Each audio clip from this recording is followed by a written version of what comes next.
All right, let's suppose you're in Houston and you want to cash out of your gold. Be prepared for a breach of privacy.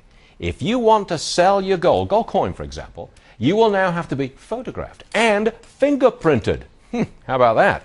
I can't imagine what the judge thinks about that, but I got a good guess. First of all, if they do impose this kind of regulation, will it stand up in court? Well, I don't think it will, because this is an interference in interstate commerce, and only Congress can regulate interstate commerce. Look, the reason for the Commerce Clause in the Constitution was to prevent localities from creating insurmountable barriers to the free movement of goods. Only Congress can make national laws. Right, so it doesn't stand up. Now, I would think that a court would throw it out for that reason. Fine. They say that they're doing it to cut down on stolen gold. You know, that is hogwash. You can buy a car, you can buy a house without having to give a fingerprint and a photograph. They're doing it because they don't like people buying and selling gold, because it's frequently done with cash, and because it's an easy way to avoid taxes. This is just a different way for the government to confiscate money. What is it about guns and gold that the government tries to prevent us from engaging in the free transaction of them? Do you think that people buy and sell these gold coins with cash to avoid taxes, Judge?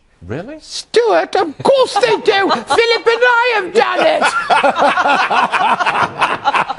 But you're assuming that it's all income taxes or capital gains taxes. You know, I suspect it's more than sales that. tax. It may be estate taxes. No, it's estate taxes. Sure, that's what it is.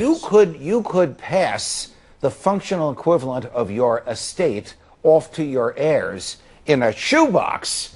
If you put it in the right precious metals. Gold would be too big and too heavy, but certainly you could do it with diamonds. Look, the government needs to respect people's privacy and needs to respect their natural right to engage in free market transactions. It can't isolate an industry and say, you, give us a fingerprint before you can buy that gold. I don't know how they would enforce it, even with eBay or pawn shops. And one councilwoman said, this is so stupid because it's like declaring thieves, that thieves must turn themselves in for these mugshots. As a practical matter, I would think the transactions would take place outside the city borders. Yeah, it's a warning shot across the bows, isn't it? You'd go to the gold dealer in downtown Houston and he'd say, fine, but you gotta go outside, you gotta go 10 miles from here to take possession. You know, Judge, I'm surprised at your equanimity, that is, your calmness. I'm really shocked. I thought you'd have a blood pressure that was rising there. Judge, thank you very much indeed. Sure.